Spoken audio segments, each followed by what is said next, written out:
Olá, este é o quarto vídeo em que eu apresento o meu pacote de software chamado Epidemia, que se encontra disponível no GitHub para uso em qualquer plataforma. Dos outros 3 vídeos, eu apresentei basicamente os parâmetros que a gente atua, que a gente muda para interagir com o programa, a tela principal do programa e quais são os resultados que ele pode dar, e de maneira que, dessa vez, eu vou introduzir para vocês como se muda os parâmetros e o que se obtém como resultado. É um software de simulação de epidemias, quaisquer que elas sejam, e é bastante fácil de usar, de maneira que agora eu vou apresentar a vocês como é que se usa e quais são os resultados que podem ser obtidos a partir das mudanças dos parâmetros que você pode fazer. Aí está a nossa janela de apresentação do software Epidemic, que faz parte do pacote Epidemia. O que você observa aqui é esta curva preta, que indica o número de infectados ativos por rodada. Como já vimos, por conta dos parâmetros de entrada, como o período de incubação, período de doença e período de retomada da suscetibilidade, né? Esse tempo aqui, esse eixo aqui, é dado em semanas, por conta do coronavírus.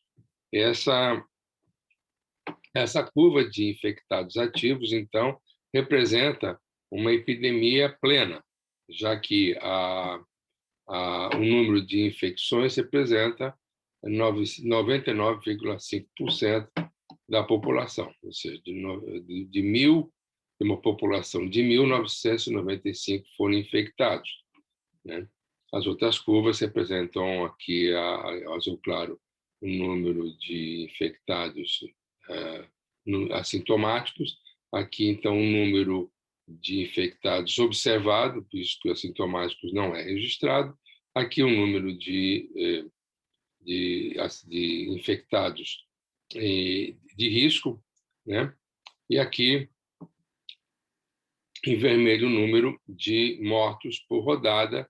Aqui, essa linha tracejada é a capacidade do sistema de saúde absorver as demandas de tratamento.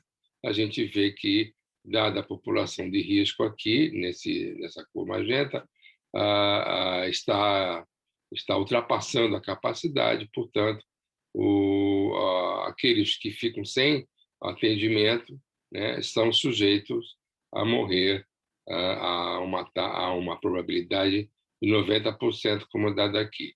Aqueles que estão abaixo da linha de atendimento, da linha de capacidade do sistema, já estão com uma capacidade, uma chance de morrer de óbito na base de 50%, como está aqui, né?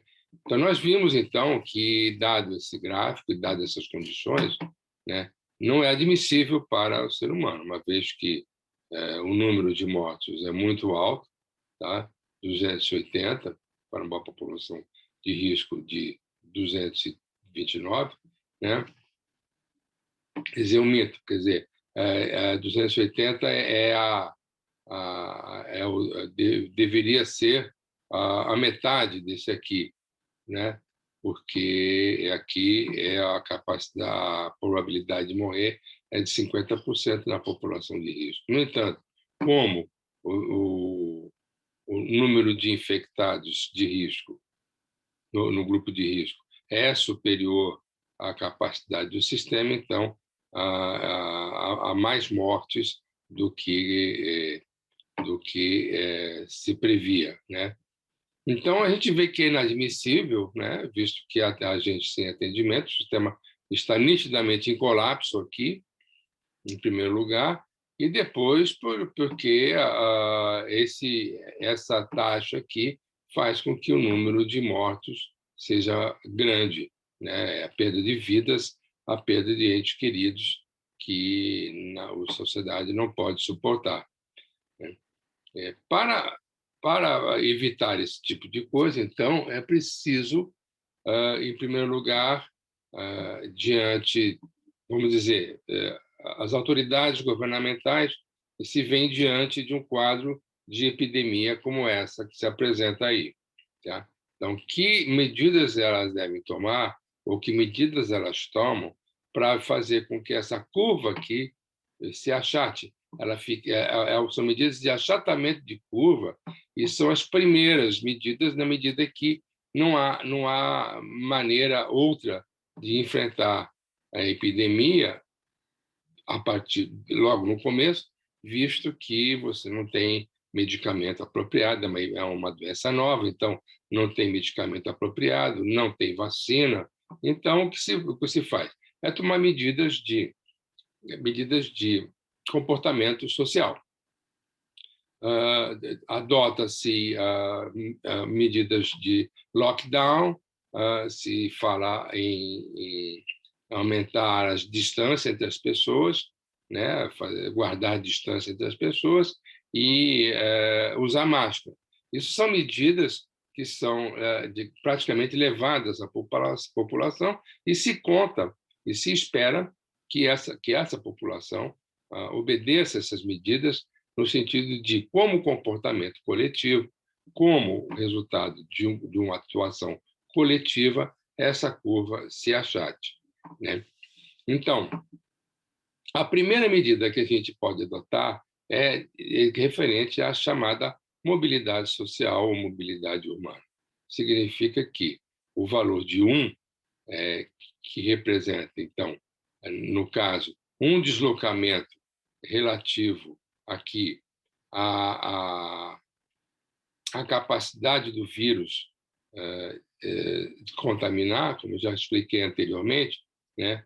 O valor de 1, no caso do coronavírus, representa 1 metro, porque 1 metro é que faz com que o vírus, que a probabilidade de contaminação pelo vírus se comporte segundo uma curva de Gauss ou cai segundo uma distribuição normal, né? Cai com o quadrado, com a exponencial do quadrado da distância ao contaminado. Então, se você colocar esse valor de 1, você já faz com que o resultado seja essa epidemia plana. Você tem que reduzir essa distância, essa mobilidade social, para que existe a esperança de fazer achatar a curva, né? Aqui no caso, então, vamos adotar será 1, vamos adotar, por exemplo, a metade, tá? E ver qual é o resultado dessa mudança de comportamento em termos de mobilidade social. Veja, ele mudou, né, de 99,5 para 99,1, tá? Fazendo cair a mobilidade social pela metade. A mobilidade social, como modelo, como já tinha dito anteriormente,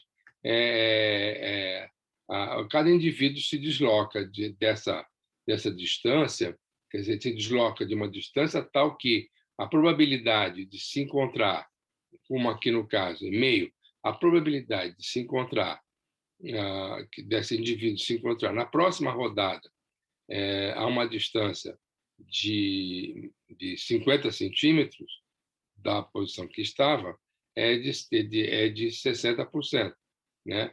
E de 2 vezes a distância, ou seja, no caso, 1 metro, é de 95%, o que faz com que os indivíduos se desloquem pouco a cada rodada, mas no decorrer da rodada, no avanço da simulação, esses indivíduos podem ter um deslocamento grande, e que isso pode representar o que sustenta, mais ou menos, a possibilidade, no caso real, da pessoa pegar a condução, transporte coletivo, caminhar pela rua, ou caminhar pelas ruas da cidade, na necessidade de trabalhar ou fazer coisas desse tipo. Tá? É apenas um comportamento médio, comportamento um comportamento de distribuição probabilística, né, que representa uma distância média, né? Porque tem gente que se desloca quase nada, tem gente que se desloca muito. Isso aí é mais ou menos, tenta representar isso. Meio centímetros é um valor, 50 centímetros é um valor pequeno, né? E faz com que a epidemia não melhore muito, né? Você pode dizer, poxa, caramba, o lockdown era justamente para evitar que as pessoas saíssem de casa, né? Então vamos fazer elas sem sair de casa, vamos fazer com que ninguém se mexa, botar a mobilidade social zero, né? E qual é o resultado disso? O resultado é de que vai de 99,1% para 95,6% de quantidade de infecção, e, como resultado, ele aumenta um número, praticamente dobra a duração da epidemia, né? E não resolve nada, porque 956 serão contaminados, 95,6% é uma epidemia ainda. Então, aí cai naquela história, de que sustentado por alguns, de que lockdown não resolve nada, né? Isso é defendido por vários setores, não somente os governamentais, né, mas outros grupos também de pessoas que estão debatendo a questão aí, tá? E que tem esse posicionamento, né? Que, digamos assim, que polemiza, que traz polêmica. São, digamos assim, posições independentes, mas que não têm como consequência os resultados nefastos que o governo pode fazer, né, com atitudes desse tipo, né, sem entender a abrangência do problema, né? De fato, um lockdown simplesmente não resolve o problema. Continua a necessidade de tomar medidas mais importantes e de outros níveis, né? E vamos retornar aqui aos valores iniciais para ver, né? Estamos aqui novamente e vamos verificar o afastamento social, né? Distanciamento social, né? Aqui está na base ou seja, de 1 metro na mesma. Aqui significa ter a distância social ditada pelo comportamento da probabilidade de contaminação do vírus, tá? Então, se o vírus, se essa escala aí do vírus é de 1 metro, então essa distância social é de 1 metro, né? Você pode fazer muito mais, né? O limite é o limite da própria densidade populacional da região adotada, né? Aqui no caso, por exemplo, eu tomo sempre como um parâmetro a densidade populacional do Rio de Janeiro, quer dizer, a densidade populacional do Rio de Janeiro, considerando que é de 8.500, né? 8.500, se não me engano, 8.000 alguma coisa,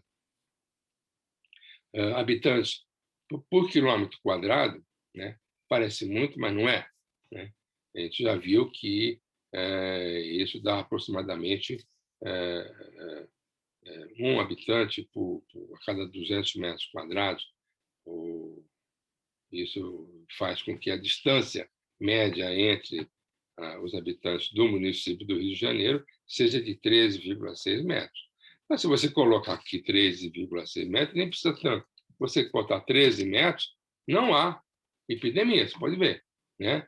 Em 6 semanas, tudo acaba, ninguém é infectado. Quem estava infectado, aqui no caso, eu considerei que o número de infectados inicialmente era de 4, quer dizer, quatro se apresentam ao ambiente, 4 se apresentam à URB, né, infectados para iniciar o processo de epidemia. Eles não contaminam ninguém e, com o tempo, eles saram e acaba. A epidemia acaba. Então, 13 metros, né, não precisa tanto, né? Eu acho que 6 metros, 6 metros é 6, né? Contamina 2 e contaminam 2 e em 18 semanas não tem mais perigo nenhum, tá? Então, mas não é possível, né, tomar uma distância de 6 metros no Rio de Janeiro. Isso não faz nenhum sentido, né? Então, a realidade é outra, né? A distância social, no caso do Rio de Janeiro, digamos assim, a gente pode aumentar para 1,5, né? 1,5 já é um distanciamento social grande, né? E vamos ver qual é o resultado.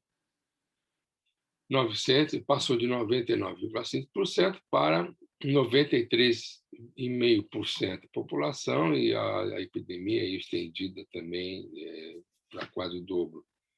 Então, se aumentar o distanciamento social, também não resolve só. Você pode aumentar aqui, vamos dizer, para 2, né? Se todos pudessem tomar essa distância um do outro, não se aproximar jamais, porque isso significa, né, distanciamento social. 2, aqui no caso, é jamais se aproximar de uma distância além de 2, né? Uma distância menor do que 2, né? E mesmo assim, você ainda tem uma epidemia alcançando 71% ou 72% da população, né? A epidemia ainda se estende, ainda mantém um residual aqui por conta dos reinfectáveis, né? Eles se tornam imunes por algum tempo, depois, a partir daqui da 30 e tanto, né? Já existe gente sendo contaminada de novo aqui nessa região, né? E mesmo que isso acabe, ainda resta um pouquinho aqui. Esse é um pouquinho daqueles que se contaminam. De qualquer forma, a boa notícia é que o sistema de saúde não se colapsa, né? O sistema de saúde fica no limite aqui, pode ver nessa altura aqui, no 33, né? No limite, ele chega ao capacidade máxima, mas não ultrapassa jamais, né? O número de infectados é da ordem do número de óbitos é da ordem da metade da população de risco, era o que era de se esperar, tá? Mesmo assim, é uma epidemia que dura muito tempo, tá? E poderíamos abaixar ainda mais essa taxa de infecção, né? De maneira que não haja tanta gente infectada e não coloque a população de risco sob essas condições, uma vez que, mesmo que seja atendida, 50% morre. Não é desejável esse número grande de mortos, no caso da nossa epidemia da Covid-19.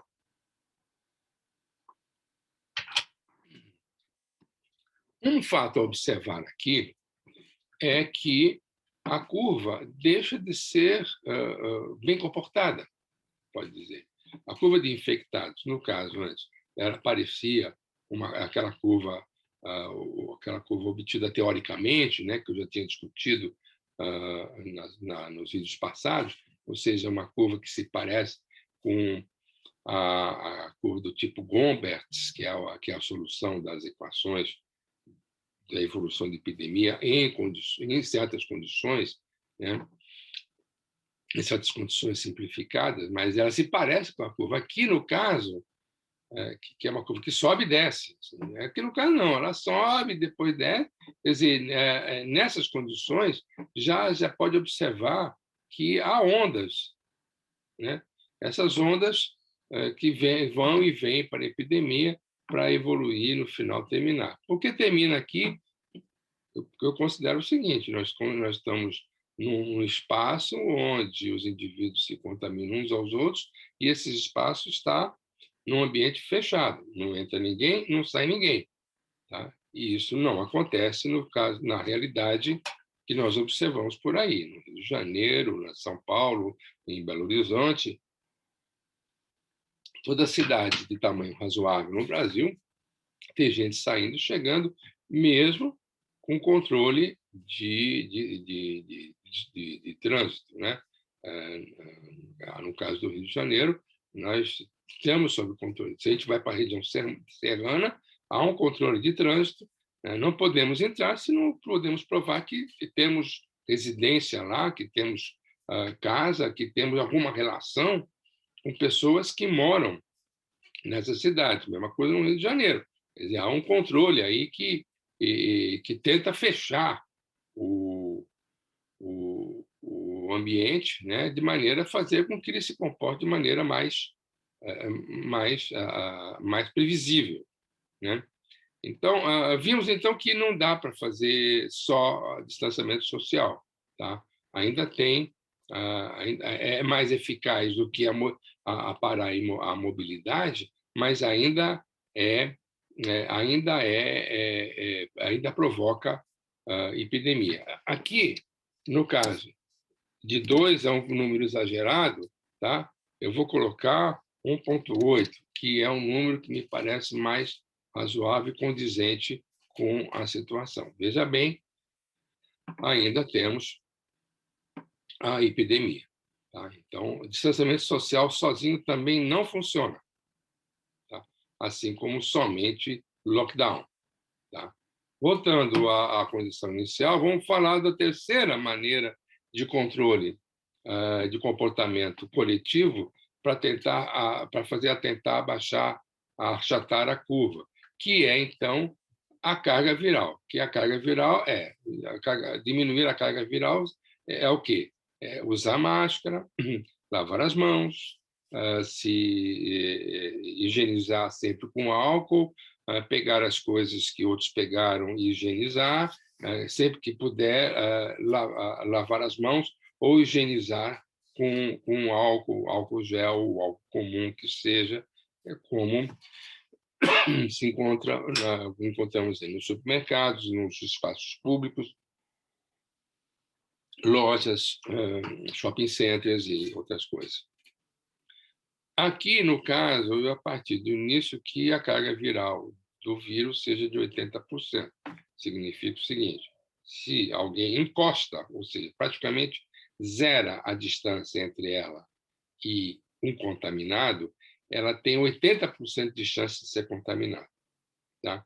Esse me parece um valor razoável e também dá espaço para subir, né? Dá espaço para, quando você fala que numa nova variante do coronavírus é muito mais infeccioso, ou é mais infeccioso que o anterior, significa que a carga viral aqui aumenta, e que a carga viral anterior não era de 100%, porque se ele é mais contagioso, a carga viral não pode passar de 100%.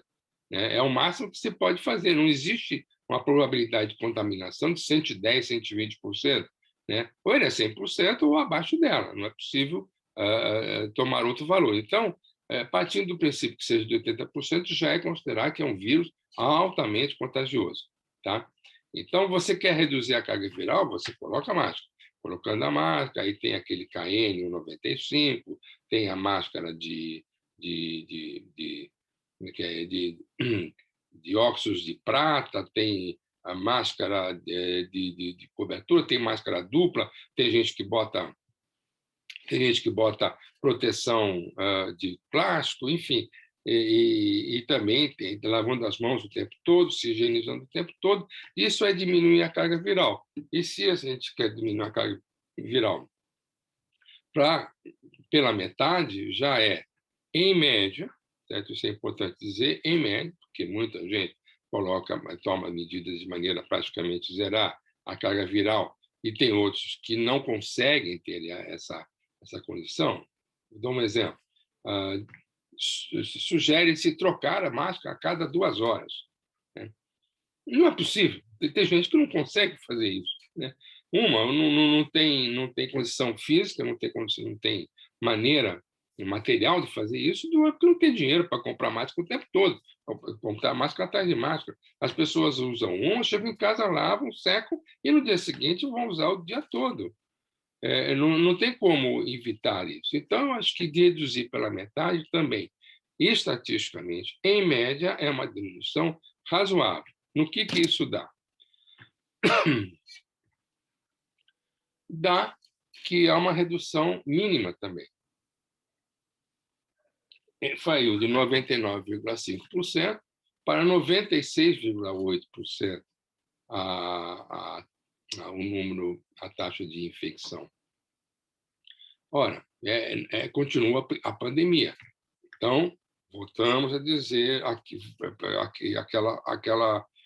aquela falsa posição de que tem razão quem diz que usar máscara não adianta. De fato, usar máscara só não adianta. Usar máscara, lavar as mãos, limpar, não adianta. Pode adiantar do ponto de vista de atitudes localizadas, mas do ponto de vista geral da epidemia, não basta. Tá? Isso que é importante dizer, porque para que funcione, é preciso que a carga viral seja diminuída, se respeite distância social, uma distância social razoável, tá? E que se reduza drasticamente a mobilidade social. Aí sim, aí você vai ter o que como resultado final, tá? Uma infecção, um número total de infecções de 7,1%. Tá? Pode ver aqui, né? O número de população de risco, então, é 16, o número de mortes é 9, é 0,9, é menos de 1% da população. Né?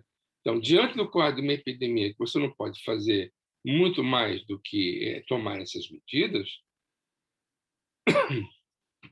essas 3 medidas, quando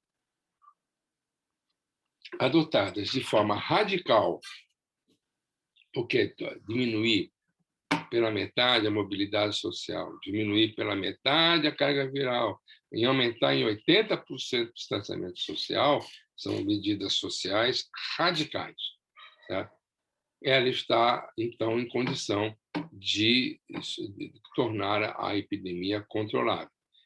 E aí vale um comentário. Tá? Você tem um movimento de vai e vem. Olha aqui. Está aqui, está aqui, tá aqui. Você pode chamar isso aqui de primeira onda, porque não estamos falando aqui, no caso, de uma população de 1.000. Estamos falando de população de milhões. Né?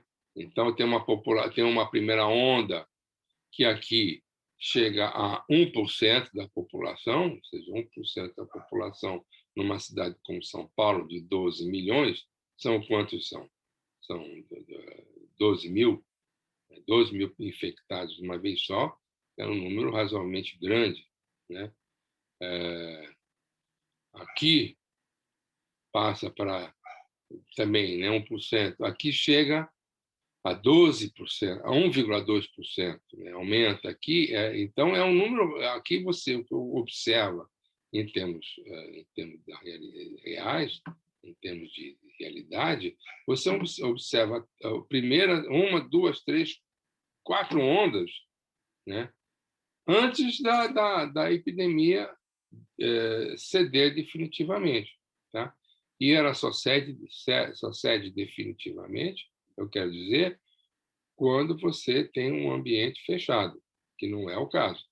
Isso significa que virá novas infecções, tá? E você terá, então, por conta do fato de a epidemia ter sido controlada, um número grande de pessoas suscetíveis. Tá? Isso a gente vai ver no exame da evolução da epidemia num ambiente, assim, numa área de 2 dimensões, e para isso eu vou guardar nesse arquivo aqui, certo? SQLite, vou chamar de Epidemic Control. Eu gosto de colocar em inglês. Low Epidemic. Baixa epidemia baixa. Vamos aguardar que os dados sejam guardados em disco e tomam um certo tempo. Tá?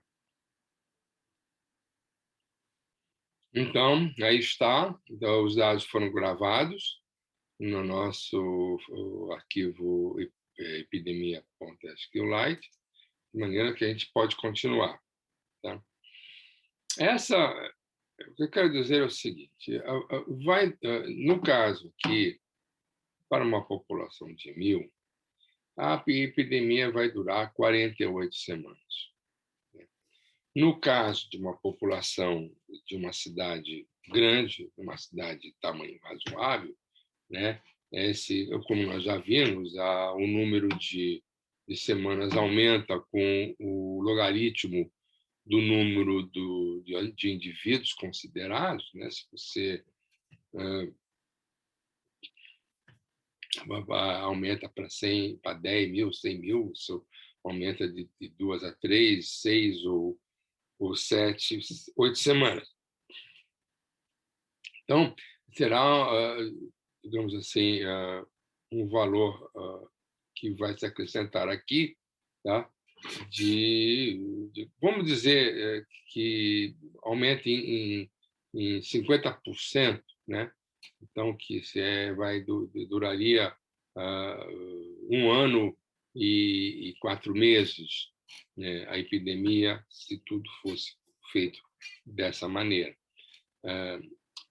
1 ano e alguma coisa, 1 ano e meio de epidemia, ou de controle de epidemia, que você considere uma redução de 50% na mobilidade social, de 50% na carga viral e de 1,8%, de 80% a mais na distância social, funciona num país como a Alemanha, funciona num país como a Europa, vamos dizer, Inglaterra, ou seja, Japão, né? Onde as pessoas têm meios de sobreviver, ou têm, através das suas atividades, mesmo reduzidas, elas têm maneiras de sobreviver e aguentar por 1 ano ou 2 anos uma epidemia, mantendo os mesmos hábitos, mantendo os hábitos assim, amenizados para que a epidemia seja controlada. Isso no Brasil não é possível. Não é possível por uma razão seguinte: a economia do Brasil é uma economia debilitada, né? É uma economia fraca. Né? A atividade econômica no Brasil não tem nada a ver com a atividade econômica da Alemanha ou do Japão. Olha, as pessoas no Brasil, vamos lá dizer, eu diria que 80% dos brasileiros, talvez no mínimo 60% dos brasileiros, depende de trabalhar hoje para comer amanhã. Se ela não pode trabalhar, ela não pode comer no dia seguinte, ou não pode comer no mesmo. Alguém disse, quando eu comentei isso com alguém, ele disse: não, no mesmo dia. Né? Não pode conseguir, não vai conseguir comer, vai passar fome. E ninguém aguenta passar fome durante 1 ano em alguma coisa. Né? A economia do Brasil, infelizmente, já era debilitada, a economia do Brasil já estava devastada, não sei se as pessoas se lembram, antes de começar a epidemia. Tá? O governo que veio com propostas de soluções para o problema da crise econômica brasileira, né? Acabou não vingando, não acabou não, não, não acabou não implantando aquilo que prometeu, e aí veio a epidemia, aí que a coisa não funcionou mesmo. Então, o brasileiro está passando fome, você vê aí no noticiário, você vê na televisão, 60%, eu li isso ontem, 60% dos brasileiros estão em situação de vulnerabilidade alimentar. Ou seja, eles estão comendo mal e não sabem o que vão comer no dia seguinte. Né? Depende de doação, depende de ajuda econômica, depende de salário, que seja, que eu chamo tudo de esmola disfarçada. Agora, o brasileiro não consegue se manter dessa forma. Então, obrigatoriamente, ele vai mudar esse comportamento, porque ele pode iniciar assim, depois ele vai mudar por necessidade. Depois de 1, 2, 3 semanas, vamos lá, depois de 1 mês, o brasileiro, na sua grande maioria, vai ter que sair para ir atrás de dinheiro, de alguma forma, ou vendendo coisas como sacoleiro, ou pedindo esmola na rua, ou indo trabalhar, né, nos seus lugares. Enfim, vai ter que se virar. Né? Então, a mobilidade social vai ser mudada aqui, ela vai variar. Tá? Assim como o distanciamento social, ela vai precisar se aproximar das pessoas para, para, para tocar para frente. Tá? Então, isso também vai mudar. Ele pode até manter segura a, a carga viral através de suas medidas, quando possível, de proteção de máscara, de lavar as mãos, de passar álcool, que seja, ela pode manter isso, mas ela vai ter que mudar a mobilidade, ela vai ter que sair de casa, ela vai ter que diminuir a distância social, porque ela vai ter que vender, ela vai ter que, de alguma forma, obter dinheiro em contato com outros. Tá? Então, para modelar esse tipo de comportamento, né, é que eu introduzi essa possibilidade aqui: distância social variável.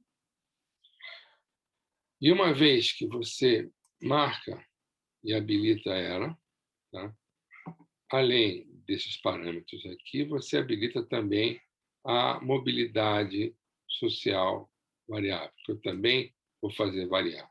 E aí vamos tentar entender o que significa esses 2 fatores aqui, que vão ditar, tá, como o distanciamento social e a mobilidade social vão variar. Tá? Então, eu vou parar aqui de compartilhar e vou compartilhar outra tela contendo um gráfico para mostrar qual é a minha proposta.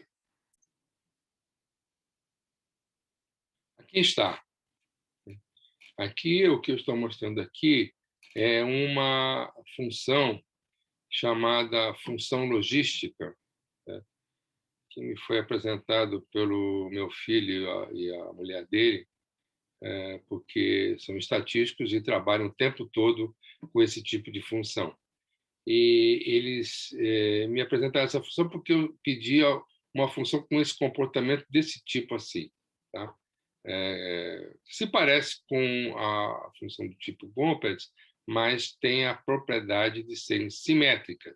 Quer dizer, o lado de cá é a mesma coisa que o lado de cá invertido da função. Tá? Tem esses parâmetros, né?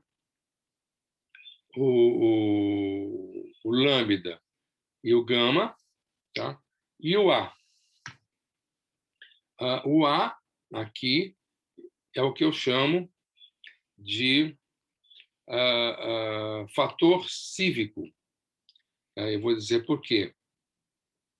Aqui, o gama zero, tá? Vem a ser o que eu chamo de zero cívico. Tá? E o lambda zero é o valor adotado na distância social, no distanciamento social. Então, o que eu quero dizer é o seguinte: quando, dado o valor de A, quando o x é pequeno e se aproxima de zero, a função tende a ser o valor de gama zero. Desculpe, de lambda zero. Tá? Quando o x se torna grande e vai crescendo, a tendência é o valor de gama zero, de lambda zero. Então, eu tendo como escolher esses dois valores, tá? Escolhendo o valor de A, eu posso fazer a função variar ou quase linearmente, né? Ela não comporta-se, não é linear, né? Ela no longa extensão, em grande escala, ela se comporta como essas aqui, como essas duas aqui, tá? Ela tem uma tendência a diminuir para cá e tem uma tendência a diminuir para cá, tá? Esse A faz a curva ficar mais espetada, né? Aqui no caso de 1 parece linear, a variação é linear. O 3, né, já faz a função variar mais radicalmente, e o 5 mais radicalmente ainda. O que quer dizer o seguinte? A minha ideia é fazer o seguinte: quando, no caso da pandemia, quando a situação está tranquila, ou seja, o número de infectados não é tão grande assim, as pessoas estão ficando doentes, quem tem problemas de risco, certo? Está sendo atendido no hospital sem ameaça, sem problema de colapso, nem nada. Tá? À medida que, então, se você considera aqui como um estimador, tá, da gravidade da epidemia, tá? 0, gravidade da epidemia irrisória, tá? E 2, a epidemia está se tornando grave, está se tornando preocupante. Então, o comportamento da população, digamos, dependendo desse valor, desse fator A, que é o fator cívico, né? Vou dizer por que é o fator cívico. Ele é o seguinte: quando a situação está tranquila, tá? O distanciamento social, no caso, é pequeno. As pessoas adotam um comportamento social, o distanciamento social normal, como se não tivesse epidemia, como se tivesse ameaça. Tá? À medida que a coisa vai avançando e a coisa vai ficando grave, tá? A população tende a mudar o seu comportamento, de maneira que, quando a coisa fica séria, a coisa fica feia, então elas vão para um distanciamento social maior, um distanciamento social máximo possível, com as pessoas apavoradas. Tá? Então, essa curva aqui indica o comportamento das pessoas diante da situação de pânico. Tá? Não se mexem em quase nada, não fazem quase nada em situação sem perigo. Quando a situação torna-se perigosa, elas partem para uma atitude radical. Né? E esse valor A indica o quê? Que, por exemplo, com sociedades razoavelmente avançadas,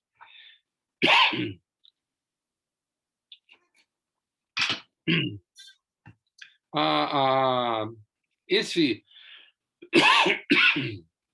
comportamento social, esse afastamento social, varia pouco. Eles adotam um valor, que seria um valor mediano, por exemplo, tá? Por isso que você pode mudar esses valores aqui, porque você pode adotar o valor de tal forma que a média seja um comportamento de uma sociedade como os alemães, né, como os japoneses, né? como sueco, vamos dizer, né? Eles se comportam pouco, eles se comportam variando pouco, que você pode escolher também esses extremos aqui. Tá? No caso de sociedades menos organizadas, né, com uma tendência com pouca geralmente eu gosto de me exprimir em termos de pouca comunicabilidade entre governo e população.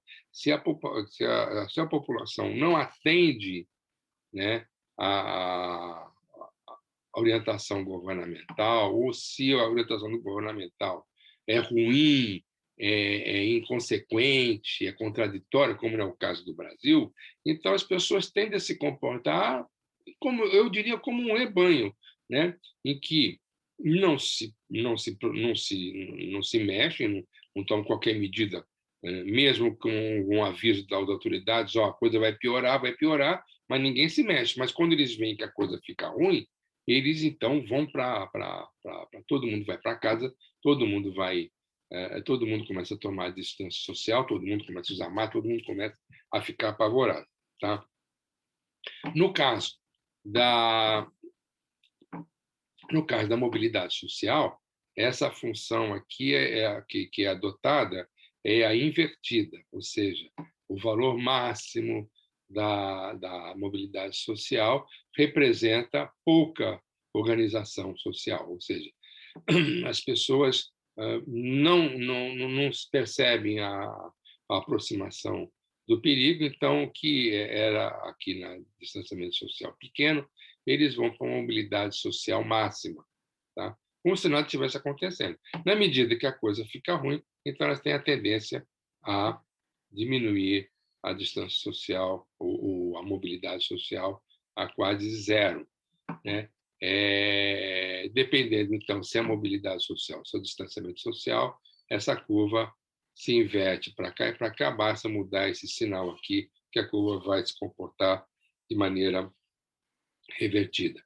Tá? Então, essa função aqui é que eu resolvi adotar como aquela que representa a distanciamento social variável e mobilidade social variável. Tá? Faltou identificar qual é o valor numérico que estima ou que indica a gravidade do problema, né? Porque aqui ele varia com a gravidade do problema, mas qual é o valor numérico que indica a gravidade do problema? E então para isso eu escolhi a relação entre o número de infectados na população de risco num período, uma rodada, tá? Dividido pela capacidade do sistema de atender. Tá? Ou seja, na prática é o seguinte, se a capacidade do sistema atender é 1, né? Então, se o número se a proporção de doentes infectados de risco, tá, for menor do que a capacidade do sistema, capacidade de saúde do sistema, então isso indica para a população que as coisas estão sob controle, vamos dizer assim. Tá? Quando passa de 1, tá? Aí começa a aparecer notícias, começam a vir notícias tanto da imprensa tradicional como do próprio boca a boca, né? Que fulano foi para o hospital e não achou lugar, tá? Então, a partir de 1, indica que a coisa está ficando grave e indica para as pessoas também que elas têm que se proteger. Tá? Aí elas partem para um comportamento desse tipo. Então, me parece que a relação entre população de risco por rodada infectada, né, dividido pela capacidade de atendimento do sistema, é um indicador bom para a gravidade, para mostrar a gravidade do problema para a população. E dependendo do seu estado coletivo, da sua condição cívica, né, ela vai se comportar de maneira mais ou menos linear, com pouca variação, ou então ela vai ter variações radicais, né, diante dessa variação. Ou seja, se a coisa volta a ficar fresca novamente, então eles voltam a diminuir a distância social, eles voltam a aumentar a mobilidade social. Certo? Aí a coisa fica preta novamente, e aí, então, a coisa recomeça sempre. Tá? Esse é o jogo que eu acho que acontece no Brasil, que acontece na maioria dos países chamados do terceiro mundo, ou os países subdesenvolvidos, ou em desenvolvimento, ou em emergente, como o eufemismo que você quer usar aí. Tá? Então, vamos ver como é que a coisa se comporta, tá? Considerando a mobilidade social e o distanciamento social variável. Então, aqui, é uma sociedade como a alemã, ou como a coisa, o Japão, ou os países tradicionalmente desenvolvidos e socialmente equilibrados, né? Eu diria que o fator aqui não é de 1, então do Brasil é de 3. É um comportamento cívico moderado, né? Que passa, então, de uma distanciamento social de meio, né? E chega vamos dizer assim, digamos que ele é mais radical. Ele parte de um distanciamento social de 1, que é o que é originalmente, né, que nós vimos na primeira curva que acontecia a epidemia, tá? E passa para um distanciamento social máximo de 2. A mobilidade social, então, variaria entre 0 e 1, tá? Que é a condição que nós temos também. O 1 é o valor que é adotado no default no início quando você coloca o sistema para funcionar. Tá? E vamos ver o que isso acontece, qual é o resultado. Está aí. Tá? 87,5% de infectados. Não resolveu muito. Tá?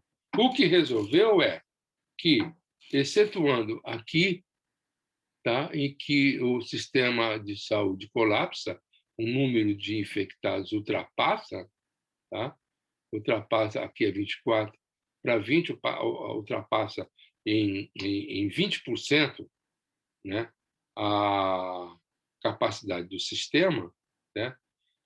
Nos outros casos, não, o sistema consegue diminuir a ponto de terminar depois de 98 semanas. Isso vai estender a epidemia com relação ao valor original de alguns fatores, né? Então, o número de mortos é grande, tá? Apesar de do sistema ser colapsado um curto período do sistema de saúde colapsar, tá? O número também é grande, visto que é 50% a probabilidade de morrer, tá? E o sistema vai e vem, vai e vem, vai e vem. Você pode fazer várias simulações, certo? Gerando séries de números aleatórios diferentes, né? Então, eu vou desmarcar aqui e vou fazer um recalcular para indo atrás de novas séries, de novas simulações. Tá aqui, olha aqui. Uma, duas ondas, né? É uma das possibilidades, é uma das coisas que pode acontecer. Aqui fica e num patamar, tá? E termina com 30%, um tempo inferior a 30% ao anterior, né? Mais as simulações. Ó, simulação de ondas, né? Tem uma, duas ondas, pelo menos, né?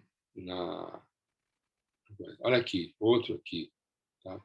Isso é o que nós estamos vendo no Brasil. Isso nós estamos vendo no Rio de Janeiro, em São Paulo, em Minas. Você está vendo isso. Tá? Pequenas quedas, tá? Depois retomadas, visto que as pessoas se comportam dessa forma. O sistema de saúde dá conta, na maior parte dos casos. Né? O que está perto, está perigando aqui, né? O número de mortos, tá? É alto, 8, 9% da população é alto. E no 89% é epidemia. Você não consegue resolver essa situação com o comportamento do brasileiro dessa forma. Né? Você não, e como disse, né, isso não manter distanciamento social e mobilidade constante, pequena, por muito tempo, no Brasil não é possível. Certo?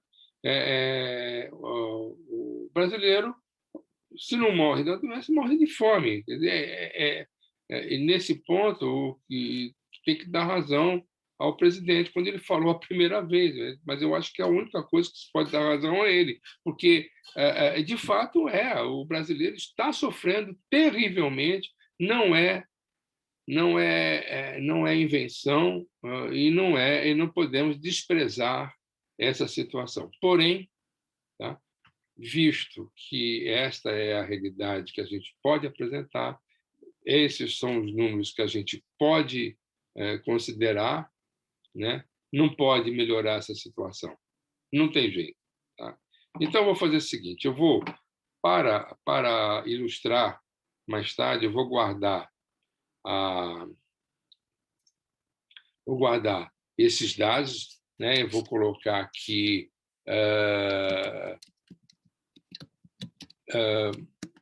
variável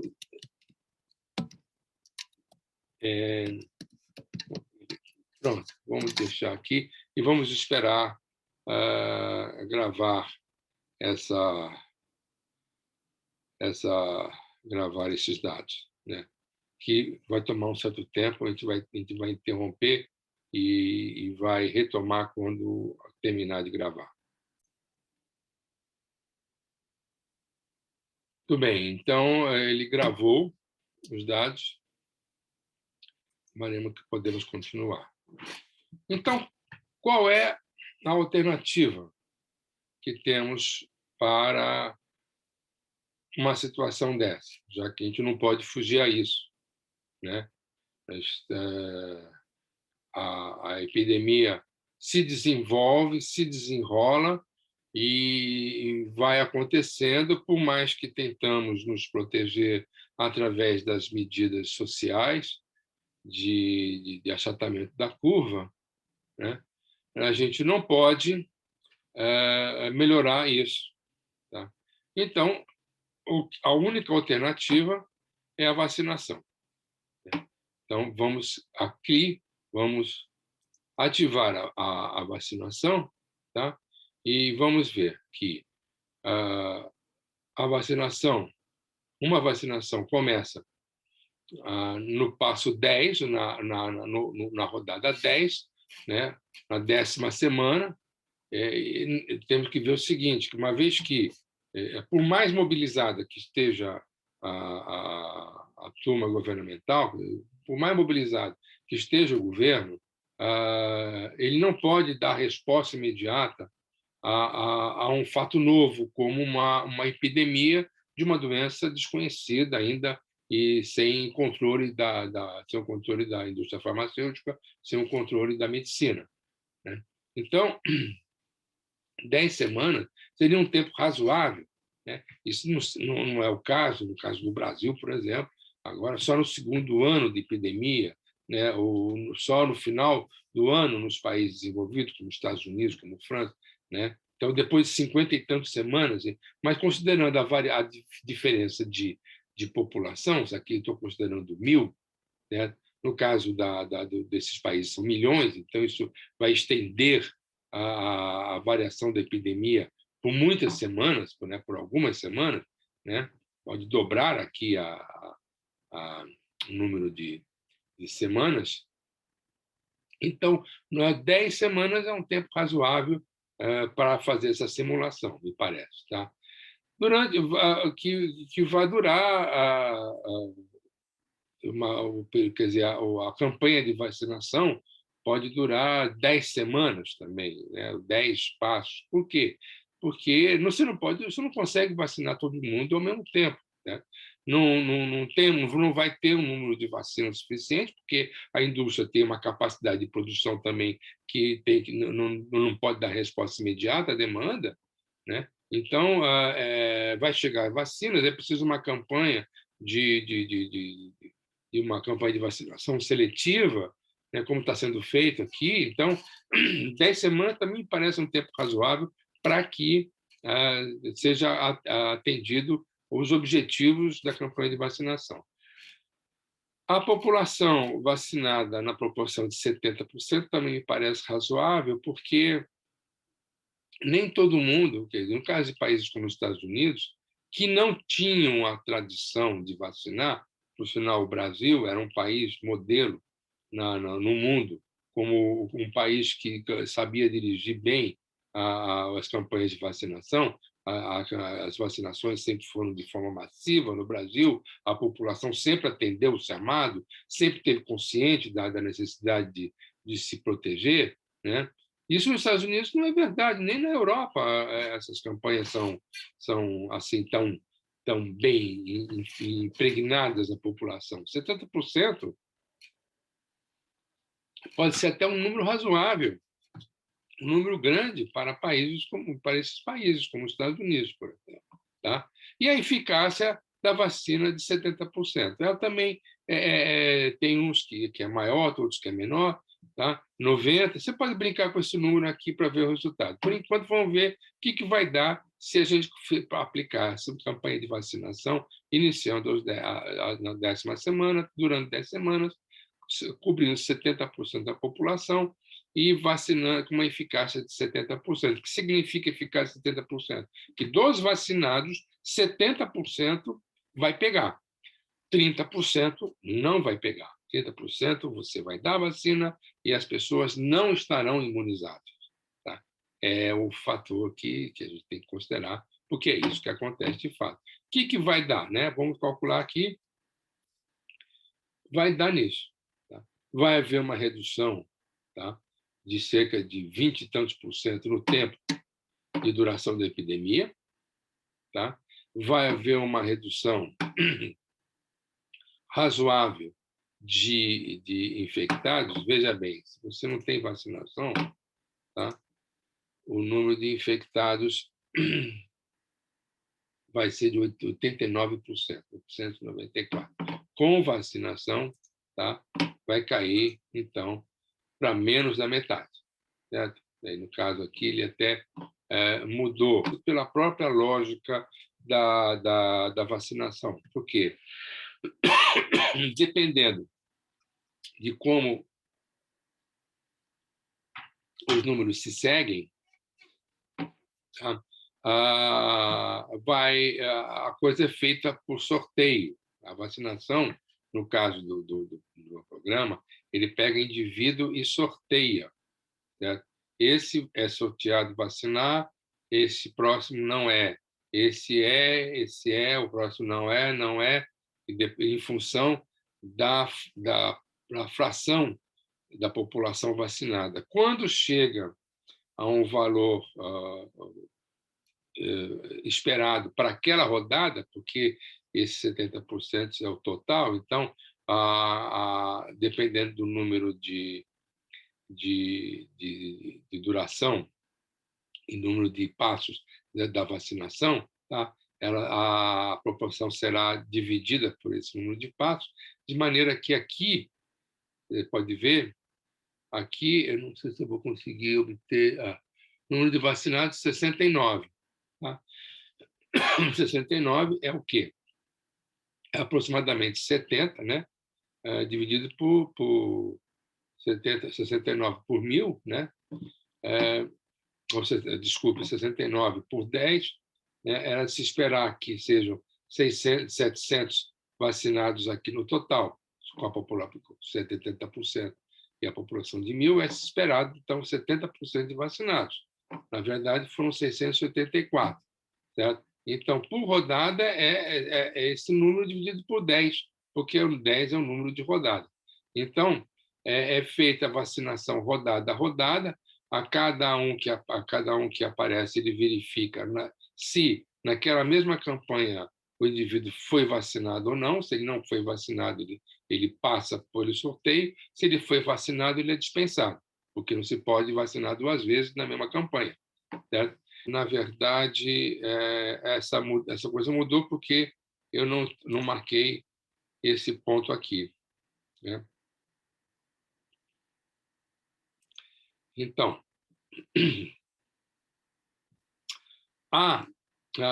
esse valor aqui mudou, essa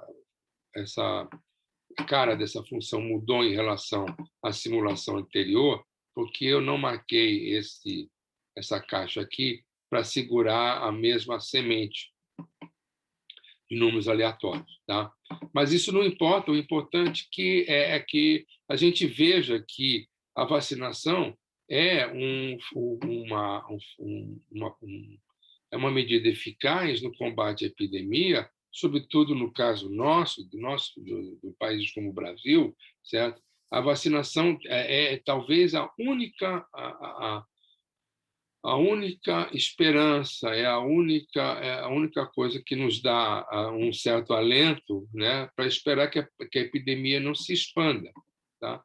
Ela reduz em metade o número de infecções, certo? Ela reduz substancialmente o número de mortos, certo? Mas, no entanto, não impede dela perdurar. Ou seja, ela parou aqui na, no passo 20, né, que foi o tempo da campanha de duração, e do 20, e a epidemia ainda vai durar mais 37 períodos, certo? Quase 2 vezes o período que esteve sujeito à vacinação, quer dizer, ao período por onde esteve sujeito à vacinação, certo? Ainda você vai assistir ondas de vai e volta, certo? Mas o quadro vai melhorar. Pode melhorar ainda mais se você mudar a política da campanha de vacinação e colocar dois períodos de vacinação. Vamos dizer aqui, dói em 20, tá? Uma começando no 10, outra começando no 20, as duas durando 10 períodos, tá? A população aqui vai ter que, então, mudar, porque são 2 períodos de 10, certo? Não, vamos deixar assim, 70% da população vacinada, e aqui, de 70%, na segunda dose, vai para 90%, né? Que é o que se observa aí, que é o que se vê aí no caso da vacina AstraZeneca, na Coronavac até necessitando, talvez, uma terceira dose, né? Não no caso da Pfizer e da Moderna. A Moderna não veio para o Brasil, só a Pfizer. Então, mais ou menos o caso da Coronavac e da AstraZeneca que nós estamos considerando aqui. Resultado, tá? Resultado é que o tempo é aproximadamente o mesmo de vacinação, mas há uma redução do número de infectados, claro, porque aumenta o número de vacinados, né? O número de vacinados vai para 1.355, não é uma contradição com o valor máximo da população, porque tem gente que vai ser vacinada, né? Se não todos, né, que foram vacinados praticamente na primeira dose, tem a segunda dose, tá? Há um refresco, tá? Diminui, aqui a coisa melhora um pouco, mas ainda perdura um pouco, e perdura um pouco, se não me engano, talvez seja este o caso, né? Vamos voltar aqui a 10 e vamos guardar, né, o valor, vamos guardar o que acontece, tá? Aqui no... Vamos botar aqui.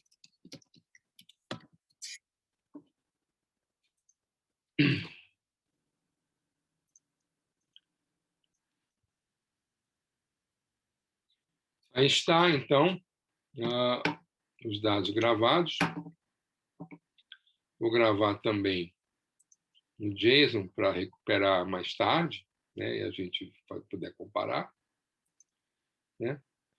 E vamos, então, para, como tinha dito, uma segunda campanha de vacinação, né? Também iniciando na 20, né? E adotando, então, 70% da população, cada um durante 10 semanas ou 10 períodos, e a primeira dose imuniza 70%, a segunda dose 90%. O que isso dá? Dá um refresco, né, como a gente viu, e aqui, então, eu vou gravar também para a gente ver na ilustração da evolução da epidemia, no que isso vai dar.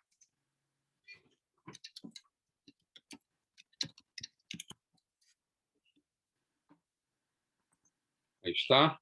Vamos aguardar, então, gravar. Aí está, então, gravado. E podemos, então, parar por aqui. Tá? Meio que eu dei praticamente todas as alternativas do que fazer com as simulações, né? Com o que você pode jogar e resultados, e dei uma amostra dos resultados que você pode obter a partir da mudança dos parâmetros. Certo? Você está livre para jogar com esses parâmetros, certo? Verificar quais são as consequências de cada um, apenas tomando cuidado para não aumentar muito o número da população, sob pena de fazer o programa ficar muito mais lento, ou então até travar, né?